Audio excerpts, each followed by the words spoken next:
저는 목회를 하던 그런 목사입니다. 25년 동안 목회를 했고, 또 우리 박 목사님은 안지가 오래됐죠. 여기에서 광성교회가 시작될 때, 그때 전도사님으로 계실 때부터 알았고, 결혼하고 알은 것 같아요. 이렇게 알아갔다라고 하는 그런 것 때문에 함께 기도를 했고, 또 제가 네팔에 간 지는 5년 됐는데 이 5년 동안 계속 기도하면서 함께 해주셔서 감사를 드립니다. 한번 뵙고 싶었는데 뵙지도 못했고, 이렇게 와서 여러분들과 함께 배울 수 있도록 좋은 기회를 주셔서 감사를 드립니다. 5년 동안에 하면 얼마나 할 수가 있겠어요. 그러나 하나님께서 주신 그러한 마음을 가지고 그 땅에 들어가서, 저는 네팔이라고 하면은 여러분들이 잘 아실 거예요. 아마 TV에서 많이들 나오죠. 히말라야.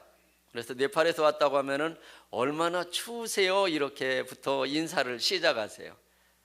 춥기는 추운 그런 곳도 있어요. 그런데 저희들이 있는 곳은 그렇게 추운 곳이 아니라 춥다라고 하는 것과는 반대인 덥다라고 하는 그런 곳에 있어요. 여름에는 한 40도를 오르내리는 그런 지역입니다. 그래서 네팔은 이거다라고 그렇게 말하면 그게 맞기도 하지만은 이것이 틀리기도 해요. 왜냐하면 이쪽에 있는 사람은 이거야 이렇게 주장을 할 수 있는데, 또 다른 쪽에 있는 사람들은 아니야라고 이렇게 반대 입장을 표명을 합니다. 네팔 하면은 중국의 북쪽을 접하고 있고 삼면이 인도하고 접하고 있는 그런 나라예요. 그래서 중국하고 국경을 하고 있는 그 지역은 높은 지역, 그래서 세계에 8,000m 이상 되는 그런 산이 14개가 있는데 그 중에 8개가 네팔에 있습니다. 그리고 네팔 사람들은 5,000m 이상은 사람이 살 수 없는 곳, 그래서 신이 사는 곳이다 이렇게 하고요. 3,000m에서 5,000m는 그래도 사람이 어렵지만은 열악하지만은 사람이 살 수 있다라고 하는 그러한 지역, 그리고 3,000m 이하는 사람이 살 만한 그러한 지역, 이렇게 구분을 합니다. 그래서 3,000m 이하가 되면은 평야다 이렇게 말을 해요. 그리고 3,000m 이상이 되면은 산이다 이렇게 표현을 합니다. 그래서 우리나라는 산이 하나도 없는 그러한 나라예요. 3,000m가 안 되면 뭐라고 말하냐면 언덕이다 이렇게 말을 해요. 그러면서 땅은 우리나라의 3분의 2 정도 됩니다. 남한의 1.5배, 인구는 3천만. 그 중에 2008년 5월 달까지는 국교가 힌두교였었어요. 그런데 그 이후에 왕정이 무너지면서 이제는 세속국가, 종교의 자유가 있는 그런 나라. 그렇지만 외국인들이 선교하는 것들은 법적으로 아직 문을 열지 않고 있는 그런 나라입니다.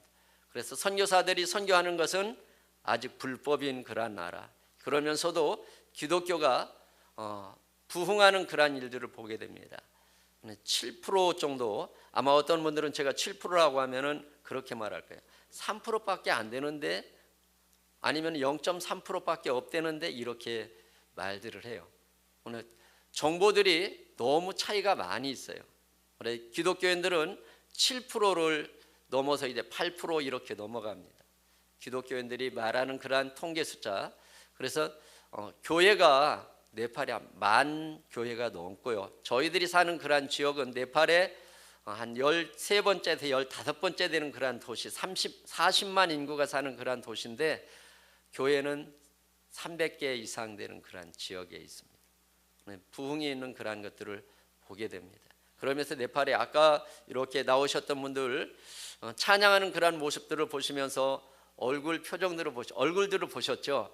얼굴들이 다 다르잖아요. 저희 나라는 단일 민족이다 이렇게 말하는데 네팔은 3천만 인구가 80여 종족이 3천만 인구 속에 있는 것을 보게 되고요. 언어도 우리는 하나의 언어인데 네팔은 124언어, 그리고 공용언, 그렇지만은 네팔어라고 하는 그런 공용어는 있습니다. 그러면서 이분들에게는 언어에 대한 그러한 부담이 없는 그러한 것들을 보게 됩니다. 유치원에서부터 대개 사립 유치원 학교 다니는 사람들은 한 과목만 네팔어로 공부하고 나머지는 영어로 공부를 해요. 그래서 젊은 사람들은 거의 70~80% 이상이 영어를 자유자재로 사용하는 그런 것들을 보게 됩니다. 그래서 우리는 영어 하나에도 어떤 때는 기가 팍 죽어가지고 그러는데 이분들은 자신만만하게 당당하게 살아가는 그런 것들을 보게 됩니다. 이분들의 인사는 대개 그렇게 말을 해요. 식사하셨습니까? 라고 이렇게 말해요. 저희 나라도 진지 잡수셨습니까? 라고 이렇게 인사했던 그런 때들이 있었어요. 그 말은 먹고 사는 것이 제일 우선순위에 두었던 그런 때가 있었다라고 하는 그런 말입니다. 네팔에서 아직도 식사하셨습니까? 라고 이렇게 인사를 합니다. 네팔 사람들이 인사하는 것들은 이렇게 손을 모으고 그러잖아요. 나마스테 나마스카 그러는데 당신의 마음속에 있는 신이 평안하기를 이란 그런 인사예요. 그런데 예수를 믿는 사람들은 저의 멋이 이렇게 예수 승리다라고 하는 인사들을 합니다. 그래서 강단에 쓸 때마다 모든 분들이 그래요. 모든 사람들 다 예수 승리 이렇게 말해요. 썩보이잖아 저의 멋이 이래요. 모든 분들. 그럼 여기에서 그러면은 또 저렇게 반응을 해줍니다. 예수 승리라고 하는 그런 말이에요. 예수 안에 승리가 있다라고 하는 그런 표현을 자연스럽게 합니다. 그래서 이들의 삶을 보면서 참 하나님께서 얼마나 축복할지를 기대를 하게 됩니다. 지금은 어렵지만은 하나님께서 이들이 점점 우리나라의 기독교인들이 많아지면서 문화가 달라졌던 것처럼 이들에게도 문화가 달라지리라고 그렇게 생각을 합니다. 저희들은 신학교, 지금 저는 이제 감리교 목사입니다. 감리교 목사하면서 오늘 오신 분들 가운데는 서교동 장로교에서 봉헌한 그러한 교회, 아름답게 봉헌해서 성장하는 그러한 교회 담임자도 있어요. 여러 교회, 아까도 보셨죠? 더누사 교회 같은 경우는 아름다운 장로교에서 건축해서 봉헌한 그러한 교회들. 그래서 국내에서는 교단들을 많이 따지잖아요. 그런데 선교지에서는 그런 것들을 뛰어넘어서 예수 안에서 하나다라고 하는 이러한 것들을 우리는 체험을 하면서 그렇게 살아갑니다. 그래서 우리가 천국에 가면은 감리교도 없고 장로교도 없고 아무것도 없고 다만 예수 믿은 사람만 천국 가듯이 네팔 선교지에서는 예수 믿는다라고 하는 그것 하나 때문에 서로가 돕고 협력하면서 그렇게 나가는 것들을 보게 됩니다. 그래서 네팔에 이제 7%라고 했는데 200만의 그러한 기독교인들이 점점 더 더해갑니다. 그러면서 네팔 사람들이 두려워하는 것들은 기독교만 부흥하는 것이 아니라 모슬렘들도 더 급속도로 부흥을 해요. 그들은 머리에 모자를 쓰고 다니는 그런 것들을 보면은 더 분명하게 볼 수가 있잖아요. 눈에 확 띄는데 이 사람들을 두려워하는 것이 아니라 모슬렘을 두려워하는 것이 아니라 네팔 힌두인들이 두려워하는 것은 기독교인들을 두려워하고 있습니다. 왜냐하면 그곳에 생명이 있기 때문입니다. 아멘들 안 하시네요. 예수 안에 생명이 있기 때문입니다. 그리고 예수 믿는 기독교인들을 점점 더 경계하면서 두려움이 이제는 박해로 오지 않을까라고 하는 그런 것들을 저희들은 기운을 통해서 보게 됩니다. 그래서 하나님께서 어떻게 하실지를 기대하며 나가게 되는데 특별히 기도 부탁드리기는 저희들이 늘 하나님의 마음에 합한 그러한 삶 살아갈 수 있도록 순종할 수 있도록 해서 기도해 주시고요. 신학교와 교회를 통해서 신실한 그러한 일꾼들이 세워질 수 있도록 또 사역이 넓어지면서 충성된 그러한 동역하는 그러한 자들이 더해갈 수 있도록 해서 기도해 주시기 바랍니다. 그래서 우리가 교단이 아닌 예수 안에서 하나 된 그러한 모습들이 드러나므로 여러분들이 네팔에 오셨을 때 아마 네팔에 오시면은 예수 믿는 사람들이 여기서 어떻게 사는지를 또 볼 수 있는 그런 기회가 될 것 같아요. 그래서 여러분들을 네팔으로 초청하고 싶습니다. 히말라야도 보시고 선교지도 보시고 그러면서 높은 데서 기도하면은 낮은 데로 흘러가게 되겠죠. 8,000m 넘는 그러한 산에서 물이 흘러 인도로 이렇게 해서 흘러가듯이 복음이 흘러가기를 원합니다. 그 높은 데서. 그리고 이 네팔 분들은 멀리 보는 그러한 눈들이 있어요. 왜냐하면 저 있는 데는 평지입니다. 해발 200m 분이 안 되는 그러한 평지에 살고 있는데, 그 평지에서 200km 이상 되는 그러한 산이 앞에 이렇게 보여요. 그런 것들을 본 그러한 분들이기 때문에 멀리 보는 그러한 눈들이 있는데, 육신의 그러한 눈이 아니라 영안이 그렇게 될 수 있도록 위에서 기도해 주시기 바랍니다. 그래서 우리 한국에서 기도하는 그 기도가 네팔을 통해서 특별히 소망을 갖는 것은, 네팔 분들은 할 일이 없다라고 이렇게 말해요. 그런데 109개 나라의 근로자로 이렇게 나가 있습니다. 그러면서 이분들에게는 열려있는 그런 나라들이 많아요. 특별히 주변 국가들 보면은 탄자로 끝나는 나라들이 많아요. 부탄, 요즘 늘 TV에 자주 나오는 그런 파키스탄, 아니면은 아프가니스탄, 이런 탄자로 끝나는 그런 나라들이 많은데, 이 나라들 안에는 네팔 사람들에게는 이 문을 활짝 열어놓고 있어요. 그래서 이들이 복음을 가지고 어려운 그러한 탄탄한 나라들을 넘을 수 있는 그러한 귀한 소망이 있는 그러한 네팔 분들입니다.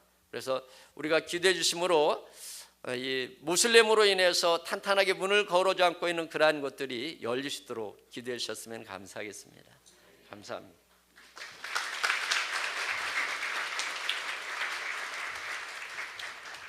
예, 차라리 목사님 말씀을 다 전해 주셔도 좋은데 이렇게 됐습니다. 네팔어를 제가 참 잘하는데, 아까 이분들이 찬양하는 난 다 알아듣겠더라고요. 주 하나님 지으신 모든 세계. 네팔어로 설교를 하면 우리 교인들이 좋을 것 같으니까 할 수 없이 한국어로 설교를 해야 할 것 같아요. 이해해 주시기 바랍니다. 근데 이분들이 찬양하는 거 보니까 내 방언하고 비슷해가지고 내가 방언으로 막 해도 알아들을 것 같은 느낌이 듭니다. 오늘 제가 시험에 대해서 설교를 지난주에 이어서 하려고 했는데 시간이 많지 않으니까 오늘 축석으로 제가 잠깐 여러분과 말씀을 나누고, 또 우리 형제들에게도 그런 영적인 어떤 기름 부음이 함께 갔으면 좋겠습니다. 우리 하나님 말씀 잠깐 보겠습니다. 사도행전 19장 1절부터 7절까지, 사도행전 19장 1절에서 7절 말씀 우리 교독하겠습니다. 아볼로가 고린도에 있을 때에 바울이 윗지방을 다녀 에베소에 와서 어떤 제자들을 만나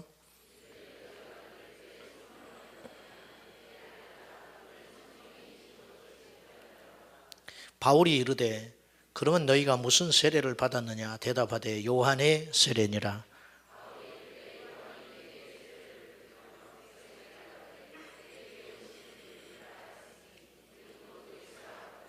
그들이 듣고 주 예수의 이름으로 세례를 받으니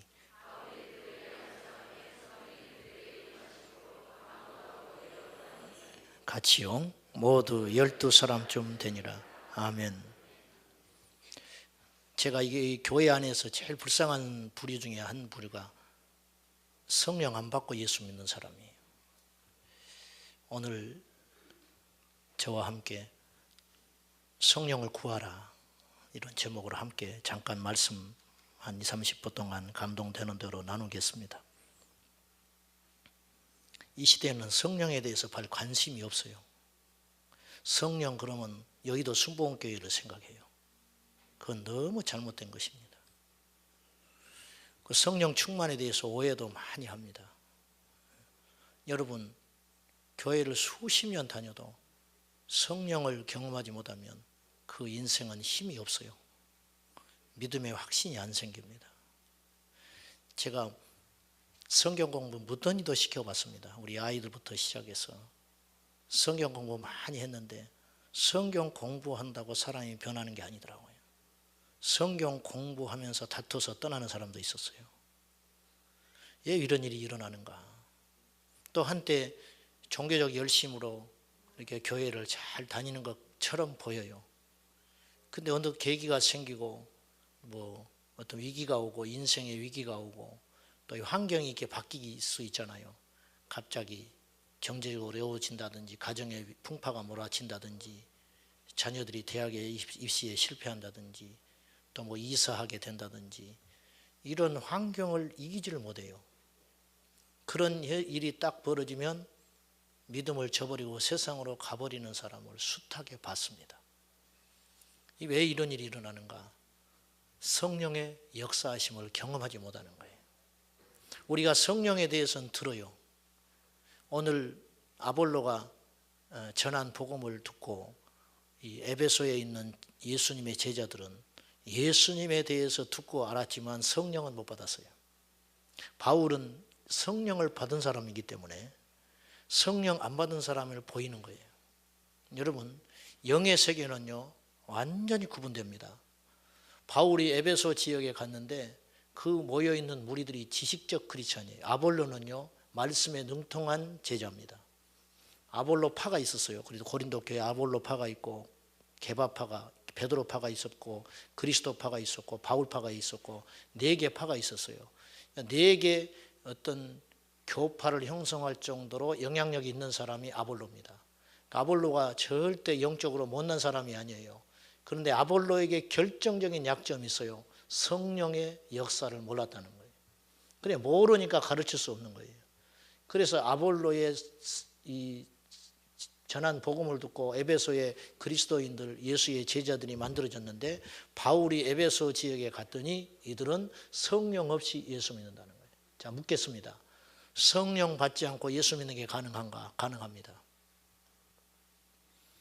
이게 이제 기계적으로 해석을 하니까 사람들이 이걸 잘 인정 안 하려고 하고, 특별히 우리 장로교단은 누구든지 그리스도의 영이 없으면 그리스도의 사람이 아니라 로마서 이 말씀을 확 붙잡고 있기 때문에 그리스도의 영, 성령이 없이는 예수의 사람이 될 수 없다. 그러니까 내가 예수 믿는 것 행위 자체가 성령의 역사 아니냐? 맞아요. 맞는데 성령의 능력의 성령, 성령의 세례, 성령의 기름 부으심하고는 달라요. 이걸 오해하는 거예요. 자, 저는 이론을 말하는 게 아니에요. 여러분에게 이 경험과 실제적인 걸 이야기하고 싶어요. 멀리 갈 것 없습니다. 제가 경험자고 여러분이 경험자예요. 그렇지 않습니까? 우리가 우리 인생을 2가지로 크게 구분 지을 수 있어요. 자, 그 전에 우리 인생에 제일 중요한 질문이 하나 있습니다. 그건 뭐냐? 당신이 구원 받았는가 하는 거예요. 당신은 구원 받았는가? 이것처럼 우리 인생에 중요한 문제는 없어요. 구원받지 못하고 교회만 다니는 사람 보면 정말 불쌍한 거죠. 제일 불쌍한 거예요. 구원받아 예수의 사람이 된 다음에 2번째로 던져야 할 중요한 질문이 하나 있어요. 성령을 받았느냐 하는 거예요. 성령 받았느냐. 그래서 우리는 이 2개를 완전히 거쳐야 돼요. 예수 믿고 성령 받아야 됩니다. 그러면 예수를 믿는 것과 성령을 받는 것과 동시에 일어나기도 해요. 예수 믿고 성령 받은 것과 동시에 일어나기도 해요. 그러나 제가 볼 때 제 경험 또 우리 교회 우리 성도들 만나서 교제하고 같이 목회 생활을 해본 결과 느끼는 건 예수 믿은 후에 성령의 기름 부으심과 뜨거움이 따라와요. 오늘 이 사람들이 에베소에 있는 제자들이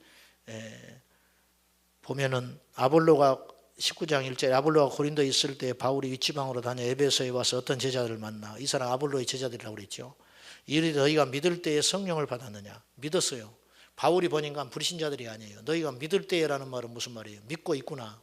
믿었다. 너희들 보니까 믿음이 있다.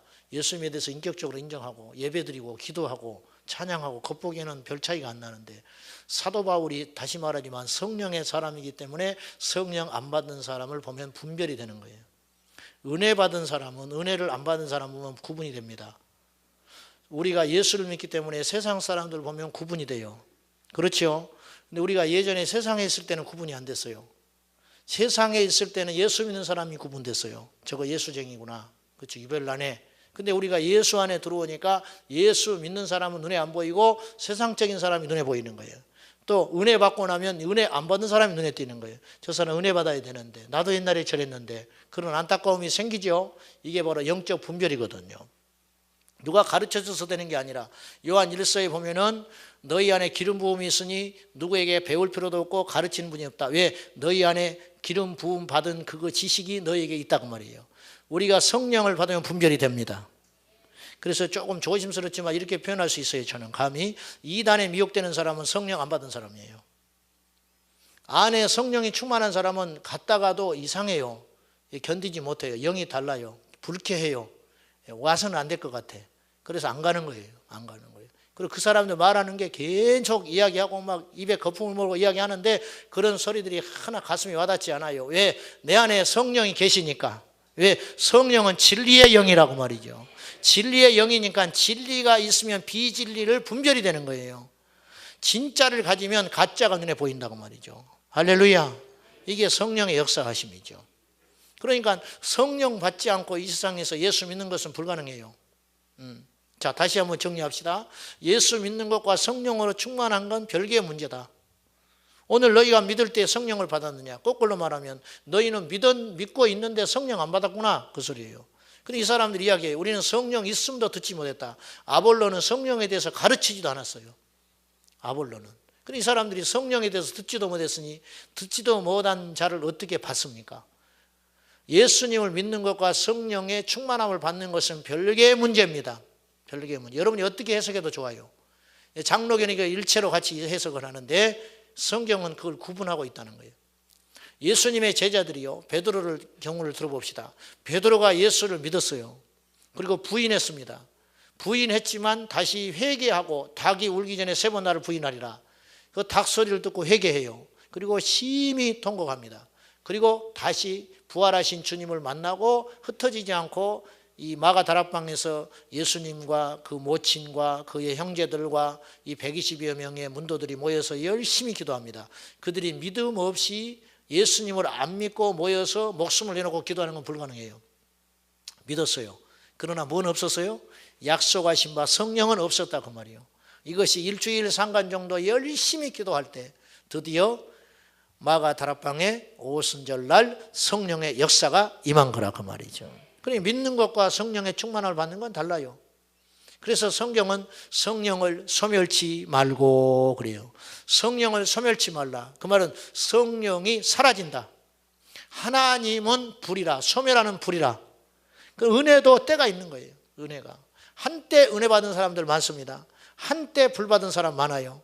그런데 불을 받았는데 성령을 거절하고 성령을 부인하고 성령을 반대하고 성령을 무시하고 은혜 받은 것들을 옛날 추억으로 간직하고 의도적으로 죄를 짓고 성령을 회방하고 성령을 부인하면 성령님이 깊이 근심하고 탄식해서 여러분 우리 똑같은 거예요. 성령님은 인격의 영이라요. 누가 나를 환영하지 해주질 않아요. 가면은 뭐 피해버리고 그러면 그 집에 가겠어요? 안 가지요. 성령님도 마찬가지예요. 성령님이 우리 안에 계실 때 성령님을 인정하고 성령님을 자꾸 부르짖고 교회도 마찬가지입니다.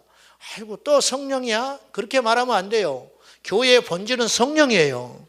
이 시대는 성령의 시대입니다. 어제 먹었던 밥을 오늘 안 먹습니까? 어제 먹었던 김치 또 먹네? 아니에요. 그거 감히 그것과 비교할 수 없지요. 우리 성령님을 감히 비교할 수 없지만은 성령의 역사는 날마다 일어나야 되는 거예요. 우리가 세상의 지식의 소리를 들으러 이 땅에 지금 왔습니까? 아니잖아요. 세상에 뭐 철학적인 소리를 들으러 왔어요. 세상에 없는 소리, 성령의 역사하심, 성령의 기름 부으심, 십자가의 피 묻은 복음이 성령님의 역사를 통해서 우리 영혼에 전달되는 거, 그거 우리가 들으러 온 거예요. 말씀을 듣는 자는 삽니다. 성령이 함께해야 살지요. 여러분 성령의 충만함을 회복하시기를 축원합니다. 성령과 상관이 없이 예수 믿어요. 성령과 상관없이 예수 믿는다고. 예. 그 지식적으로 흘러가는 거죠. 알아요. 보면 알아. 저 사람이 불을 받았는지 안 받았는지 안다고요. 그건 교만이 아니고 아는 거예요. 받은 사람은 못 받은 사람이 보인다니까요. 눈에 보이는 거예요. 눈에 보여. 은혜를 받은 사람은 은혜 못 받은 사람이 눈에 보이는 거예요. 눈에 보여. 예. 아볼로의 제자들은 성령에 대해서 듣지도 못했고 성령과 무지했다 이거예요. 얼마나 비참하냐고 말이에요. 얼마나 비참하냐. 예. 돌아가신 신영균 목사님이 이분이 성민교회를 개척해서 목회하셨잖아요. 근데 이분이 우리 학교 채플 때 오셔서 이제 우리 교단이 다른데도 오셨어요. 와가지고 나는 이제 생전에 처음 봤는데 돌아가시기 전에 꼭 불독같이 생겼더만요. 이렇게 얼굴이 사각형으로 돼가지고 넓적해가지고 그 어디 가면 목사라는 소리 못 듣게 생겼더라고. 그래서 그분에 비하면 내 인상은 아주 좋은 인상이에요. 그분은 아주 완전히 이렇게 턱이 그냥 사각으로 돼가지고 목하고 이렇게 붙었어. 이렇게 턱이 이래가지고 키도 자그마한 분이 반곱슬로 이렇게 돼가지고 넙주룩해가지고 이렇게 하는데 부흥회 하듯이 막 펄쩍펄쩍 뛰면서 집회를 했어요. 근데 장신대 와서 그러면 안 되거든요. 이러시면 곤란하거든요. 그래가지고 학생들이 다 앉아 있는데 이 장로교회 뿌리 중심 심장부에 와가지고 목사님이 마이크를 보통 이렇게 해놓으면 어떤 부흥사 뭐 날고 뛰는 목사님들도 그냥 차분히 설교하고 가세요. 가운 입고. 근데 이분은 이거 마이크 잡고 막 돌아다니면서 설교를 했어요. 마이크 잡고. 우리도 놀래버렸어. 저런 분은 처음 봤어. 학교에 와서. 그래가지고 우리가 조금 웃었어요. 이렇게 웃었다고. 좀 어색하니까. 뭐 이제 교회에서는 그런 일이 일상화인데 이제 신학교 와서 설교하는 목사님이 막 그렇게 하니까 우리가 좀 이상했어. 나도 좀 웃음이 나왔어. 근데 이분이 전혀 개의치 않고 자기 스타일로 막 이렇게 외치면서 설교를 했어요. 나중에 또 펄짝펄짝 뛰대요. 이게 뛰는데 이렇게 살짝 뛰는데 참 그런데 그 안에 성령의 역사가 있습니다. 웃었던 우리가 한 번도 웃지 못했어요. 그대로 불이 있어요. 성령의 임재가 있더라고. 원고도 없이 설교하시는데 그 시간에 성령의 느낌을 받았어요. 야, 그래서 하나님이 쓰는 분은 다르구나. 근데 이분이 이성복 목사님한테 금가락지를 받았어요. 이성복 목사님은 성결교단의 큰 거목입니다. 부흥사로 날렸 유명한 분인데 이분이 이 신영균 목사님한테 금가락지를 주면서 후계자라고 제자라고 그걸 줬어요. 근데 신경 목사님이 이 금가락지 이렇게 보여주면서 이걸 줄 사람이 없다는 거예요. 이 자기 제자가 없다는 거예요. 부흥회 강사를 이어서 부흥회를 할 사람이 없다는 거예요. 그러면서 이렇게 탄식을 하시더라고. 그런데 이분이 이런 이야기를 해요. 자기 신학할 때 자기가 훨씬 그 친구보다 공부도 잘했고 근데 학교 졸업한 다음에 자기는 교회가 너무너무 안 되는 거예요. 근데 맨날 꼴찌나 하고 겨우 낙제하지 않을 정도로 했던 그 친구가 목회를 하는데 너무너무 목회가 잘하고 사람들이 모여들어서 부흥한다는 소식을 들었대요. 그러니까 자기가 자존심을 굽히고 금요일 철야한 날 그 교회를 간 거예요. 어차피 자기 교회는 사람도 없으니까. 가지고 금요일 날 그 교회에 참석을 했어요. 갔는데 사람들이 막 이렇게 모여서 기도를 하는데 학교에서 보던 그 친구가 아니더라는 거예요. 완전히 다른 친구들은 불의 사자더라는 거예요. 그래가지고는 중요한 게 이거예요. 훌륭한 점이. 그래가지고는 이제 이 친구가 딱 눈에 마주치니까 이 친구가 조금 그렇잖아요. 자기 동기가 예고도 없이 와가지고 앞에 앉아 있으니까 좀 부담 느끼죠. 그러니까 설교를 딱 마쳤는데 나중에 기도하는 시간에 시영기 목사님이 용기를 내서 가서 무릎을 딱 꿇었어요. 친구요, 기도 좀 해주라. 그러니까 안 해주려고 하더래요. 친구한테 기도를 안 해주려고 그러죠. 저도 우리 전도사님들한테 손을 잘 안 얹어서 기도하는데 자기 친구한테 손을 얹어서 기도하고 싶겠어요? 잘 안 해주려고 그러죠. 그러니까 머뭇머뭇하니까는 손을 끌어다가 자기 머리에다가 얹고 기도를 받았어요. 여러분, 그날 밤에 신영기 목사님이 불을 받았어요. 그날 밤에. 그리고 그때부터 목회가 달라져 버린 거예요. 여러분, 이 말씀을 이렇게 오해하시면 안 돼요. 성령을 받으면 능력이 생기는구나. 이 시대에 또 하나 문제가 성령을 도구화하는 것이거든요. 성령을 도구화하자는 뜻이 아니에요. 성령은 하나님의 본체시잖아요. 성령은 단지 뜨거움의 영이에요. 불이라 불. 예. 우리 목사님 감리교 목사님이십니다. 근데 감리교 대부흥사였던 이용도 목사님이 계세요. 1900년에 태어나서 33년의 생애를 마치고 돌아가셨어요.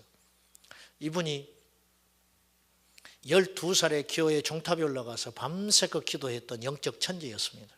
그러니까 영안이 열려버렸어요. 12살에. 그러니까 우리 애들이 나이가 어리다고 절대 애들 취급하면 안 됩니다. 저는 영은 똑같다고 생각해요. 종교학자들이 말하기를 여러분 자녀들한테 잘 가르쳐야 됩니다. 종교학자들이 말하기를 6살이 정도가 되면 사람의 차이가 있지만은 6살 정도가 되면 신의 존재를 인정할 수 있는 나이가 된다는 거예요. 신이라는 존재를 인식하기 시작한다는 거예요. 저는 그렇게 생각해요. 그때부터는 자기 영혼의 문제는 자기가 책임져야 된다. 부모의 믿음으로 절대 구원받지 못합니다. 성경에는 절대 그런 말이 한 줄도 없어요. 개인의 구원의 문제는 1대1의 문제예요. 부모가 믿음이 좋으니까 내가 믿음이 좋은 게 아니에요. 절대 그런 일은 없어요. 6살 이상만 되면 영적으로 인식하기 시작한다. 근데 우리 애들을 너무 어린애들 취급해요. 애들은 뭐 예배 시간에 떠들어도 되고, 애들은 모르는 게 당연하고, 그냥 늘어지게 자빠져 있어도 놔두고. 그런데 그건 절대 그렇게 가르치면 안 돼요. 우리 기독교 교육이 너무 잘못되어 있는 거예요. 아이들도 은혜 받으면 달라져요. 아이들도 성령 받으면 달라집니다. 초등학교 1, 2학년만 돼도 방언해가지고요. 방언해가지고 무릎 꿇고 방언하는 거 보면 기가 막힙니다. 기가 막혀. 영이 열려가지고 하는 거 보면은. 누구든지 은혜 받아야 되고, 누구든지 은혜 받으면 달라집니다. 우리 요셉학교 아이들이 은혜 받아야 됩니다. 성령의 세례를 받아야 됩니다. 불을 받아야 돼요. 애들이 인사 잘 안 하거든요. 싸가지가 없어요. 인사 안 하는, 인사해라 그때뿐이에요. 불을 받으면 인사해요. 성령님이 하시면 달라집니다. 제가 애들 청소년 성교회를 많이 해봐서 아는데, 걔들이요 처음에는 깝죽깝죽하고 뭐 아주 거칠어요. 거칠어. 근데 걔들이 성령 받고 은혜 받고 집회를 한 4박 5일 동안 막 하고 나면 애들이 완전히 순한 어린 양이 돼버려요. 그러니까 애들한테 어른 보면 인사 잘해라, 뭐 어째라 말할 필요가 없어요. 은혜를 받으면 차분해져 버려요. 은혜 받으면 달라져 버려요. 위아래 알게 돼요. 왜? 성령은 인격의 영이시기 때문에. 그런데 그 이용도 목사 12살에 교회 종탑에 올라가서 밤새가 기도하는 종이었다고요. 근데 영안이 열렸어요. 어느 날 영안이 열렸는데 귀신들이 보이기 시작하는 거예요. 애들도 은혜 받으면 그렇게 되는 거예요. 가지고 귀신이 이제 막 귀신을 잡으러 쫓아다니는데, 그 귀신이 교인들 집으로 들어가는 거예요.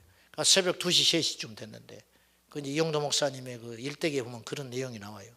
근데 이제 귀신이 막 들어가니까 이용도 목사님이 귀신을 잡으러 그 집에 들어가요.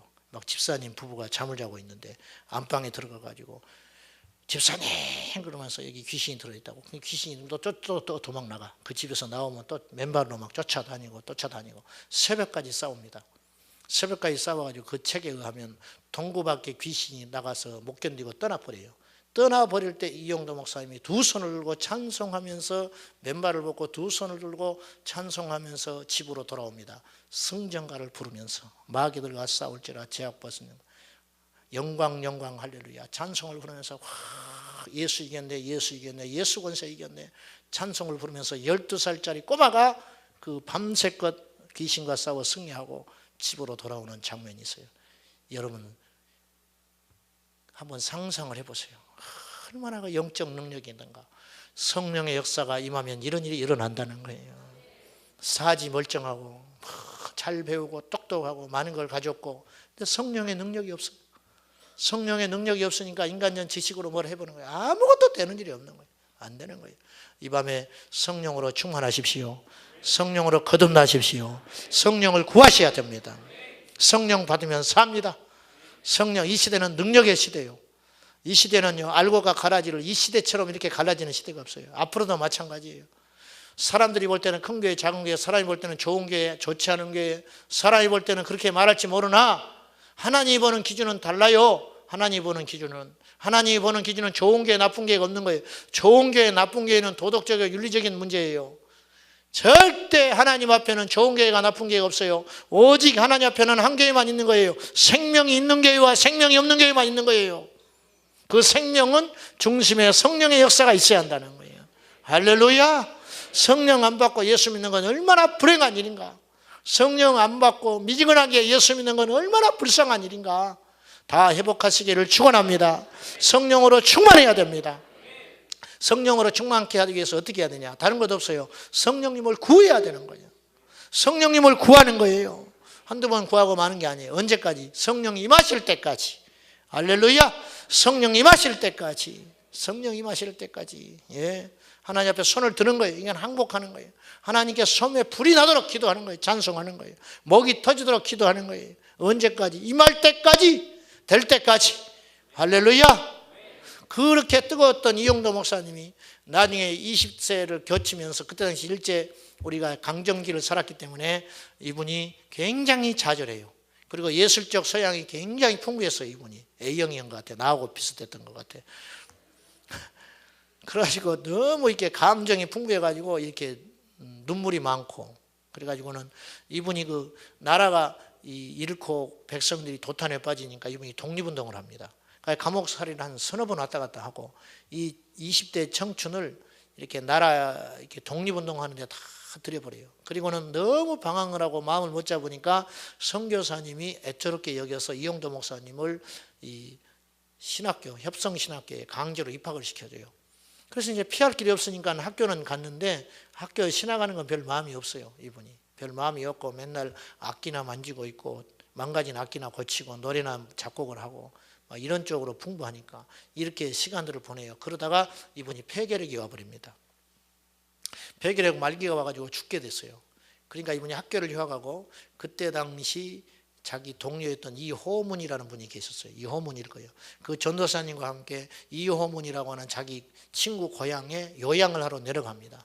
요양을 하러 내려갔는데 그 고향 사람들이 서울에서, 한양에서 이 신학을 하는 학생들이 왔다고 그래가지고, 그때는 주의종들이 귀한 시대라 그 교회에서 집회를 하기를 간절히 요청을 해요. 그러니까 거절을 못하는 거예요. 이 신학생 둘이서. 그래서 집회를 열어주기로 해요. 근데 뭐 준비가 됐어야지. 맨날 영적으로 메말라가지고. 이해되시죠? 무슨 말인지. 집회를 할 만큼의 영적인 능력이 없는 거예요. 중요한 건 이거예요. 이분들이 포기하지 않고 도망가지 않고 그날 밤새껏 강변에 나가서 부르짖고 기도를 해요. 그래가지고 회복을 해요. 이분이 밤새껏. 그리고 그 다음날 집회가 시간이 됐는데 설교를 이용호 목사님이 하고, 그 다음에 이용도 목사님은 찬송 인도를 하기로 했어요. 찬송 인도를 했는데 뭐 오늘날처럼 악기가 좋았겠어요? 뭐가 시스템이 좋았겠어요? 그냥 목소리 들어서 마이크도 없이 찬송을 하는데, 그 찬송을 하는데 불이 떨어져요. 찬송을 하는데. 가지고 이용도 목사님 우웁니다. 이건 연극하려고 하는 게 아니에요. 여러분, 우는 게 억지로 안 되는 거예요. 은혜가 임해야 우는 것이거든요. 찬송하면서 울어요. 우니까 온 성도들이 함께 같이 간절히 찬송하면서 울다가 그날 불을 받아버려요. 가지고는 이제 그 다음날 저녁 둘째 날 집회 시간이 됐는데, 그 성도들의 간절한 그 열망이 있잖아요. 말은 안 하지만 설교를 이분이 했으면 좋겠다. 설교를 이용도 목사가 했으면 좋겠다. 이제 그런 열망으로 바뀌어요. 그러니까 이용도 목사님이 설교하고, 그날 3일 집회를 통해 가지고 어떤 일이 벌어졌느냐. 교회가 부흥이 되고 살아나는 건 물론이거니와 이용도 목사님의 폐병이 나버려요. 그래가지고는 다시 이제 서울로 올라가서 학교에 복학을 합니다. 그때부터 회의적이고 불평이 많고 민족주의자였던 이용도 목사님이 성령의 사람이 돼요. 가지고 오직 기도, 오직 성령, 오직 불, 이걸 외치면서 오직 예수에 사로잡혀 살다가 강원도 통영 지역으로 감리교는 파송을 받아가니까 그쪽 지역에 목회지를 받아서 가요. 그런데 한 교회를 맡아가는 게 아니라 그때는 목회자가 적어서 그런지 한 서너 개 교회를 함께 맡아서 돌아다니면서 목회를 합니다. 근데 그 지역의 교회를 다 살려내요. 그러던 어느 날 이용도 목사님 영적 침체가 와버려요. 기도가 안 되는 거예요. 그래서 그 괴로움과 답답함을 이루 말할 수가 없는 거예요. 기도해도 하나님 응답이 없구나. 하늘의 문이 닫혔구나. 막 이런 일기를 남겨요. 여러분, 이것도 은혜 받은 사람이야 이런 말 하는 거예요. 안 그런 사람은 아예 그런 감각도 없어요. 이건 최악이니까 이거 말할 가치도 없는 것이고. 예. 성령이 귀해 보입니까? 성령의 충만함이 사모가 됩니까? 아멘 안 하네. 억지로 아멘 할 필요 없어요. 성령의 사모함이, 이 성령의 충만하심과 성령의 임재와 성령의 기름 부으심과 이런 것들이 좀 귀해 보이세요? 안 귀해 보이는 사람 뭐 말할 필요가 없어요. 저는 그런 사람은 대화를 하고 싶지가 않아요. 그냥 가만히 계세요. 그냥 눈 감고 뭐 대화가 돼야 말을 하지.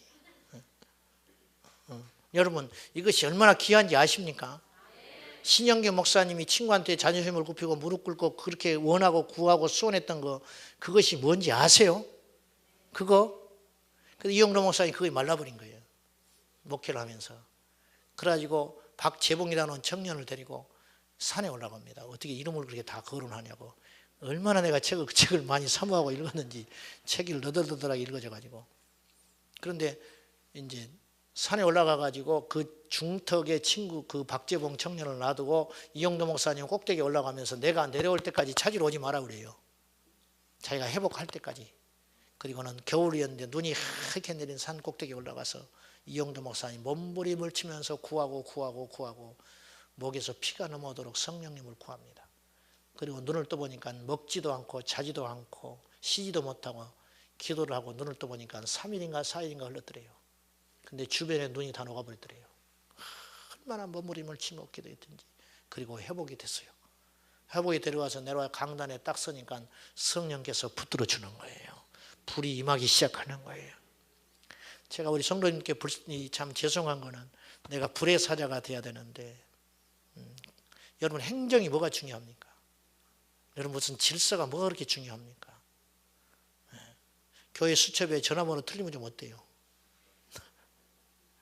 우리에게는 성령이 필요합니다. 성령 임하시면 되는 거예요. 오직 성령이 너희가 마시면 너희가 권능을 받고 예루살렘 온 유대와 사마리아 땅끝까지 이르러. 전도 훈련 아무리 해도 안 돼요. 기도에 대해서 아무리 공부해도 안 돼요. 성령이 임하시면 되는 거예요.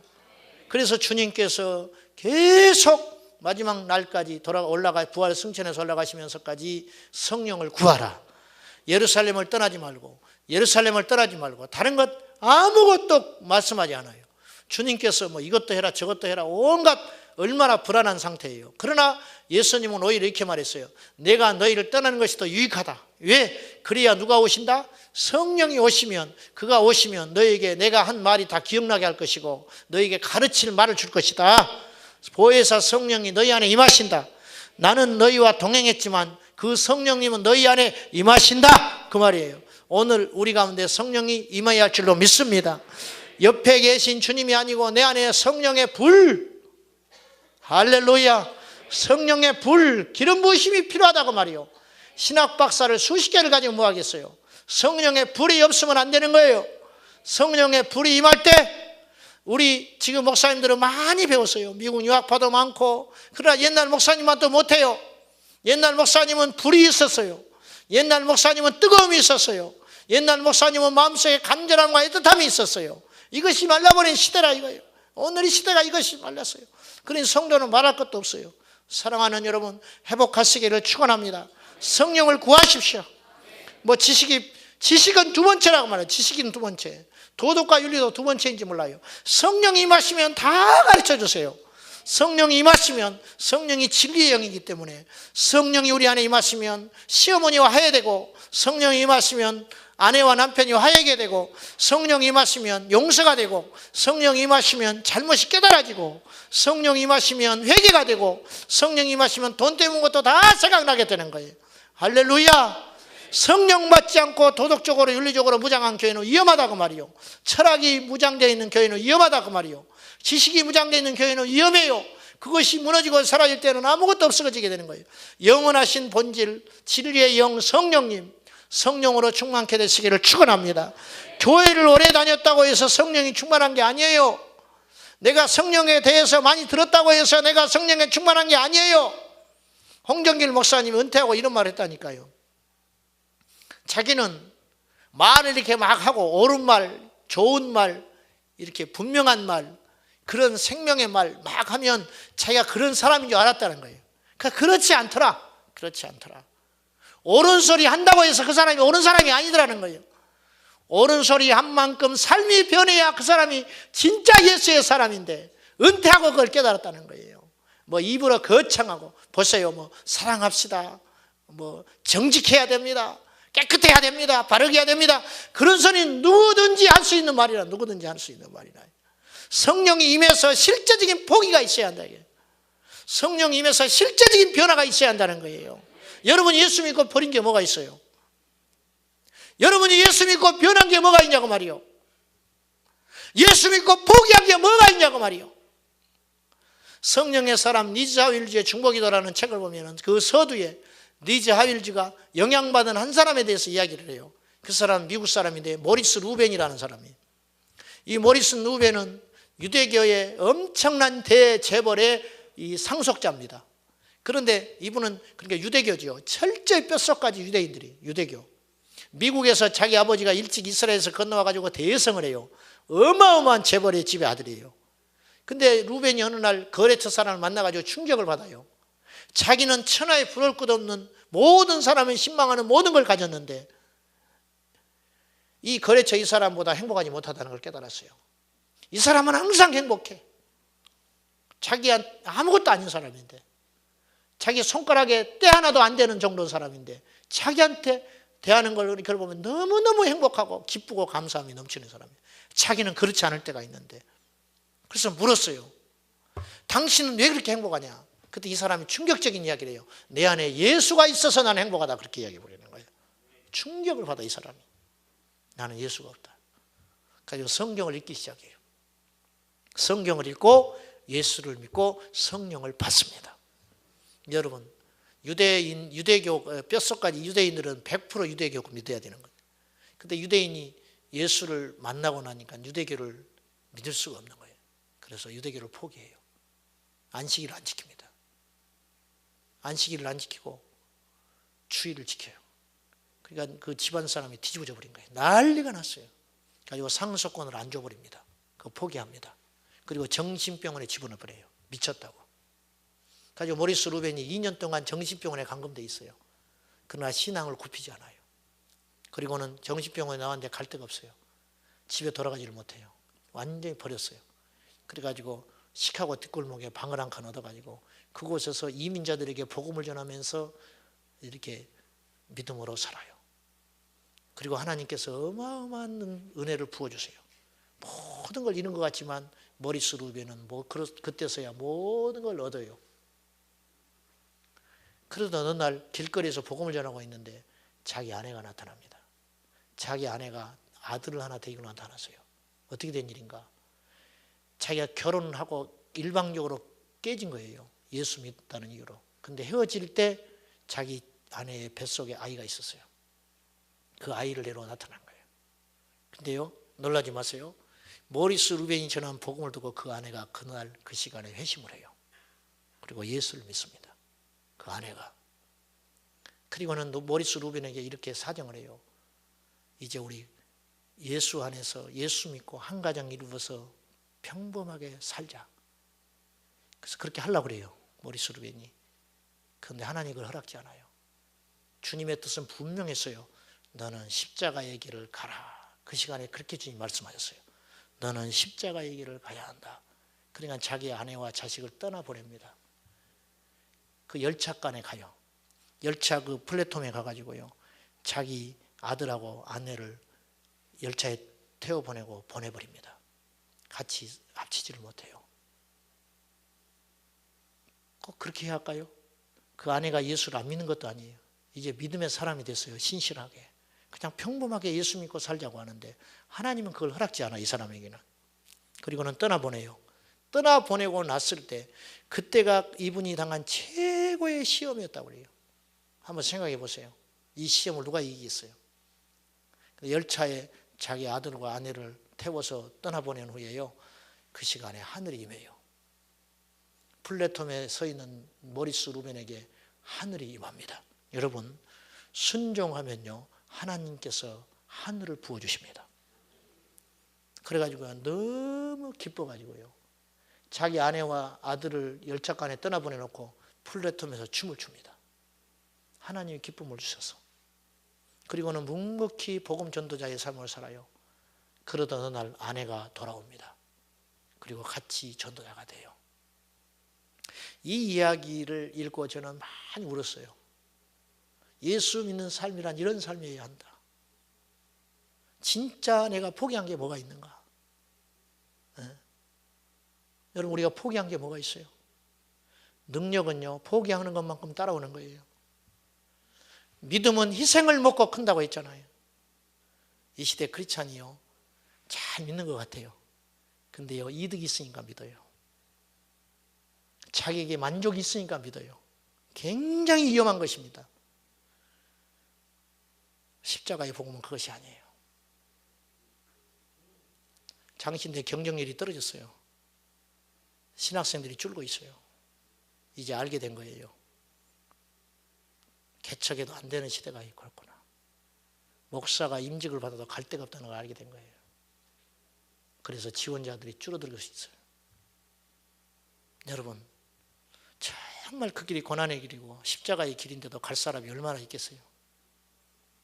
말씀 맺으려고 합니다.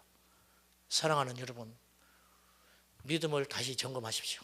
고린도서 13장 5절에 너희가 믿음에 서 있는 내 자신을 확정해보라. 너희 안에 그리스도가 있는지 보라는 거예요. 그렇지 않으면 너희는 버림받은 자라 그랬어요. 우리 안에 예수가 없으면 우리는 버림받은 자예요. 하나님 버린 자예요. 사랑하는 여러분, 답은 오직 예수밖에 없습니다. 성령밖에 없습니다. 오직 예수로, 오직 성령으로. 큰 옷을 입은 사람을 보러 왔습니까? 갈대를 보러 왔습니까? 주님 말씀했지요. 없다. 그건 다 세상적인 것이다. 교회를 영원히 하여, 교회는 오직 주님, 오직 예수 그리스도, 그분이 내 인생의 전부라. 이것을 확고히 믿는 자들이 오는 것이 교회라는 거예요. 종교적으로 교회 다니지 마세요. 습관적으로 왔다 갔다 시계추처럼 하지 마세요. 그걸로 여러분 의무 다 했다고 절대 생각하지 마세요. 겸손하셔야 됩니다. 하나님께 성령님을 구하십시오. 이 밤에 우리 모두 성령님을 구합시다. 성령으로 충만할 때까지 구하십시오. 할렐루야. 다른 답이 없어요. 답이 없어. 구하는 자에게 성령을 주시지 않겠냐. 구하는 자에게 성령을 주신다고 분명히 약속했어요. 그 주실 성령을 사모하고 기대하면서 이 밤에 우리 모두 성령으로 충만할 때까지 성령님을 구하는 저와 여러분 될 수 있기를 축원합니다. 우리 심령에 불이 붙기를 원합니다. 우리 가정에 불이 붙기를 원합니다. 우리 교회에 불이 붙기를 원합니다. 이 지역에 불이 붙기를 원합니다. 우리 시간 함께 통성으로 기도하십시다. 이 시간 통성으로 기도하실 때 주여 우리에게 불을 내려 주시옵소서. 주여 우리에게 성령의 충만함을 주시옵소서. 오늘 특별히 우리 네팔에서 온 형제 자매들을 위해서 예수의 이름으로 축복하며 이들에게 불을 내려 주시옵소서. 이들이 불이 붙게 하여 주시옵소서. 성령의 불을 받아서 고국으로 돌아가게 하여 주옵소서.